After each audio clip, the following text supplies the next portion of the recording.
கச்சபம் என்னும் ஆமையாக கண்ணன் தவம் செய்தருளிய தலமாம் கச்சூரால கோவிலிலே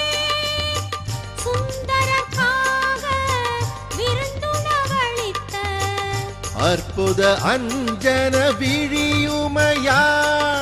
கைத்தலம் பற்றிய விருந்திட்ட வரதர் பொற்பதம் பணிந்து சுந்தரரின் நல்தமிழ் பாடி நலம் பெறுவோமே. சிவாய நம ஓம் சிவாய நம ஓம் நம சிவாய சிவ சிவாய நம ஓம் சிவாய நம ஓம் சிவாய நம ஓம் நம சிவாய சிவ சிவாய நம